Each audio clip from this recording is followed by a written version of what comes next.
अगर आपने यहाँ पे कभी भी अपने एयर कंडीशनर के लिए एक वोल्टेज स्टेबलाइजर लेने का सोचा है एंड यहाँ पे थोड़ी सी भी रिसर्च की है तो 99% लोग आपको ये बताएंगे वोल्टेज स्टेबलाइजर की working range, outer body material, brand, price, warranty and some more common specification with a lot of marketing. लेकिन यहाँ पे जो सबसे इंपॉर्टेंट स्पेसिफिकेशन है जिससे स्टेबलाइजर की एक्चुअल परफॉर्मेंस को जज किया जा सकता है उस पर कोई बात नहीं करता। बट डोंट वरी, इस वीडियो में मैं आपको सब कुछ एक्सप्लेन करूंगा जो आपको कोई नहीं बताएगा, ना ही ब्रांड्स एंड ना ही किसी अदर वीडियो में। तो चलिए इस वीडियो को हम स्टार्ट करते हैं आपके अनबायस्ड फ्रेंड सुमित के साथ। नाउ सबसे पहले मैं आपको ये डिसाइड करने में हेल्प करता हूँ कि आपको एक वोल्टेज स्टेबलाइजर लेना भी है या नहीं।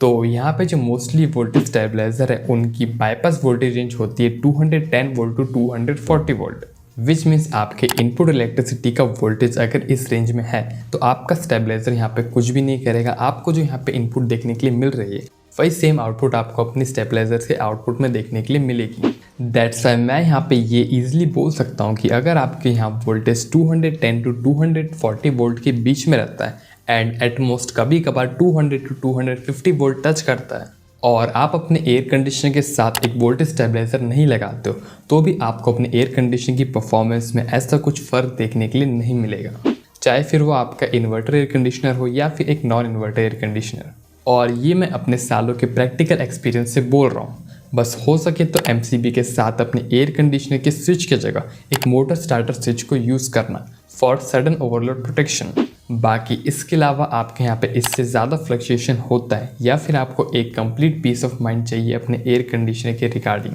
तो आप डेफिनेटली एक वोल्टेज स्टेबलाइजर ले लो, क्योंकि जैसा हम सब जानते हैं कि वोल्टेज फ्लक्चुएशन की वजह से सबसे ज़्यादा चांसेस होते हैं अपने एयर कंडीशनर की PCB के ख़राब होने के, जो one of the costly part है एक इन्वर्टर एयर कंडीशनर के। एंड ऊपर से इसके जो रिपेयर होने के चांसेस होते हैं वो भी कम होते हैं। तो इसलिए आपको अपने एयर कंडीशनर की वारंटी खत्म होने से पहले एक वोल्टेज स्टेबलाइजर ज़रूर लेना है, चाहे फिर यहाँ पे ब्रांड्स कितना ही बोले स्टेबलाइजर फ्री ऑपरेशन। नाउ अब आपने डिसाइड कर लिया कि आपको एक वोल्टेज स्टेबलाइजर लेना है, लेकिन कौन सा, तो वो भी आप इस वीडियो को कंप्लीट देखने के बाद ईजिली डिसाइड कर पाओगे। सो फर्स्ट, एक वोल्टेज स्टेबलाइजर की जो सबसे इम्पॉर्टेंट चीज़ होती है वो होती है उसकी वर्किंग वोल्टेज रेंज। ऐसा ज़्यादातर लोगों को लगता है, बट रियलिटी में सबसे इम्पॉर्टेंट चीज़ किसी भी स्टेबलाइजर की baking voltage and boosting voltage होता है। यानी कि अगर आपके यहाँ पे वोल्टेज कम आ रहा है तो स्टेबलाइजर उसे कितना अप करके दे सकता है अपने आउटपुट में, उसे हम यहाँ पे बूस्टिंग वोल्टेज बोलते हैं। लाइक इस स्टेबलाइजर की मैक्सिमम बूस्टिंग वोल्ट है 24 वोल्ट की, इसकी 35 वोल्ट की एंड इसकी 60 वोल्ट की। और इसी तरह अगर आपके यहाँ पे जो वोल्टेज है वो ज़्यादा आ रहा है तो स्टेबलाइजर इसको कितना कम करके अपने आउटपुट में दे सकता है, इसको बोला जाता है बकिंग वोल्टेज। लाइक इन दोनों स्टेबलाइजर की जो मैक्सिमम बकिंग वोल्टेज है वो है 40 वोल्ट एंड इसकी है यहाँ पे 25 वोल्ट। बाकी यहाँ जो स्टेबलाइजर के बॉक्स पे वर्किंग वोल्टेज रेंज लिखा होता है, फॉर एग्जांपल यहाँ पे 160 वोल्ट टू 280 वोल्ट, तो इसका मतलब ये होता है कि अगर आपके यहाँ पे वोल्टेज 160 वोल्ट के नीचे आता है तो स्टेबलाइजर यहाँ पे जो अपना सप्लाई है वो उसको काट देगा, यहाँ पे कुछ भी आउटपुट नहीं देगा, जिसे हम लो वोल्टेज कट ऑफ भी बोलते हैं। एंड इसी तरह अगर वोल्टेज 200 वोल्ट से ऊपर आता है तो भी ये जो स्टेबलाइजर है वो यहाँ पे उसको सप्लाई को काट देगा, यानी यहाँ पे आपको कुछ भी आउटपुट पे नहीं देगा, जिसे हम यहाँ पे हाई वोल्टेज कट ऑफ बोल सकते हैं। बाकी अगर वोल्टेज इस रेंज के अंदर आता है तो आपका स्टेबलाइजर अपनी बकिंग एंड बूस्टिंग वोल्टेज के अकॉर्डिंगली आपको आउटपुट देगा। लाइक अगर इस स्टेबलाइजर में यहाँ पे इनपुट वोल्टेज 160 वोल्ट की आती है तो ये इसको आउटपुट में देगा 175 वोल्ट। लेकिन जैसा कि मैंने आपको वीडियो के स्टार्टिंग में बोला था कि एक एयर कंडीशनर को लॉन्ग टर्म में बिल्कुल अच्छे तरीके से वर्क करने के लिए एटलीस्ट 200 वोल्ट टू 250 वोल्ट के बीच में वोल्टेज चाहिए। दैट्स वाई यहाँ पे जो वर्किंग वोल्टेज रेंज आपको बॉक्स पे मिलती है या फिर जो वीडियोस में आपको लोग बताते हैं वो एक्चुअली में अपने एयर कंडीशनर के लिए परफेक्ट वोल्टेज रेंज नहीं होती। इसलिए अकॉर्डिंग टू मी मैं ये वाला फॉर्मूला यूज़ करता हूँ किसी भी एक वोल्टेज स्टेबलाइजर की एक्चुअल नीडेड वोल्टेज रेंज निकालने के लिए। एंड इस फॉर्मूले में भी जो यहाँ पे ध्यान देने वाले वैल्यूज़ हैं वो यहाँ पे minimum boosting and minimum baking voltage, which means यहाँ पे मैंने आपको जो भी चीज़ें बताई like boosting voltage, baking voltage, ये सारी वेरी हो सकती है क्योंकि इनकी जो वैल्यूज़ हैं वो डिपेंड करती है कि कितना इनपुट वोल्टेज है, कितनी देर से स्टेबलाइजर चल रहा है, कितना हीट हो रहा है एंड सो ऑन। इसलिए यहाँ पे हमें सेफर साइड में रहने के लिए इनको कैलकुलेट करना है मिनिमम वोल्टेज वैल्यू से। लाइक इस वोल्टेज स्टेबलाइजर की मिनिमम बूस्टिंग वोल्टेज है 13 वोल्ट, मैक्सिमम है 24 वोल्ट एंड यहाँ पे जो अपनी मिनिमम बकिंग वोल्टेज है वो है 37 वोल्ट, भले यहाँ पे यूट्यूब या फिर इसके बॉक्स पे कुछ भी लिखा हो। एंड वन मोर थिंग, जब भी अपना जो इनपुट वोल्टेज है वो इसके बाईपास रेंज के पास आएगा तो आपको यहाँ पे एक क्लिक साउंड सुनाई देगी जो कि इसके रिले के साउंड है एंड वो आएगी ही, इसका कोई भी कुछ नहीं कर सकता। और इसी तरह आपको एक अच्छे ब्रांड के स्टेबलाइजर में एक फ़ैन भी देखने के लिए मिलेगा जिससे स्टेबलाइजर के ट्रांसफार्मर को यहाँ पे ठंडा रखा जा सके एंड इसकी भी आपको जो नॉइस है वो सुनाई देगी, इसका भी आप कुछ नहीं कर सकते। बट अच्छी बात यहाँ पे ये है कि जब यहाँ पे ट्रांसफार्मर अपना गर्म होगा तभी वाला जो फ़ैन है वो स्पिन करेगा एंड जैसे ही वो एक नॉर्मल टेम्परेचर पे आ जाएगा ये ऑटोमेटिकली बंद हो जाएगा। एंड इसी के साथ आपको हर एक अच्छे वोल्टेज स्टेबलाइजर में थर्मल ओवरलोड प्रोटेक्शन भी मिलता है,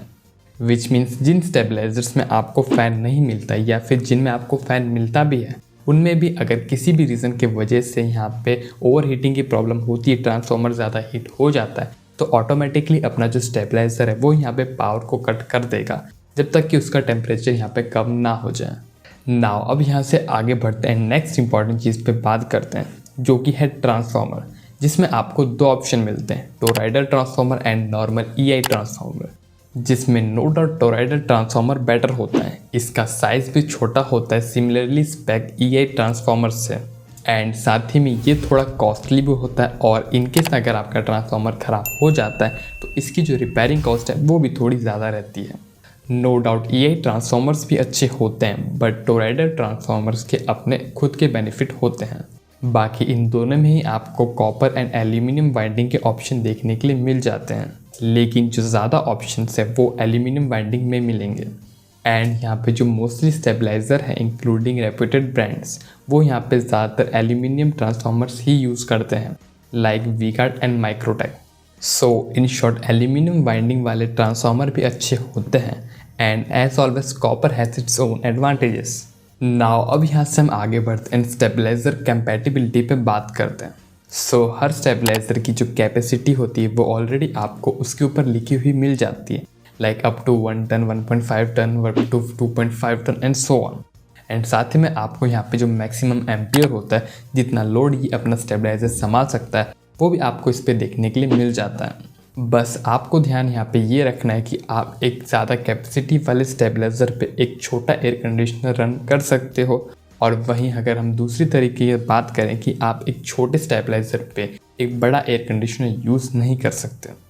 एंड वन मोर थिंग, आपको कई ब्रांड्स में इन्वर्टर एंड नॉन इन्वर्टर में डिफरेंट स्टेबलाइजर्स देखने के लिए मिलते हैं लाइक वी-गार्ड, और वहीं कई ब्रांड्स के स्टेबलाइजर आप किसी भी एक एयर कंडीशनर के साथ यूज़ कर सकते हो लाइक माइक्रोटेक। अब ऐसा क्यों है, यहाँ पे डिफरेंट टाइप के स्टेबलाइजर में ऐसा क्या खास है, इसके बारे में मुझे कुछ नहीं पता। इस पर मैंने काफ़ी रिसर्च की लेकिन उन सब से यहाँ पे कुछ भी एक क्लियर कट कंक्लूजन नहीं निकला। सो जैसा ब्रांड्स उनके स्टेबलाइजर पे मेंशन करते हैं उसके अकॉर्डिंगली आप अपने हिसाब से उसको फॉलो कर सकते हो। और वैसे देखा जाए तो एक इन्वर्टर एयर कंडीशनर एंड एक नॉन इन्वर्टर एयर कंडीशनर की जो वर्किंग है वो बिल्कुल डिफरेंट होती है। एक inverter air conditioner continuous load डालेगा अपने स्टेबलाइजर पे और वहीं एक नॉन इन्वर्टर एयर कंडीशनर कभी तो फुल लोड डालेगा स्टेबलाइजर पे एंड कभी बिल्कुल नेग्लिजिबल। बाकी मैं यहाँ से आगे बढ़ता हूँ एंड यहाँ पे जो सबसे कॉमन क्वेश्चन है कि स्टेबलाइजर से इलेक्ट्रिसिटी बिल बढ़ता है या कम होता है, मैं इसको एक्सप्लेन करता हूँ।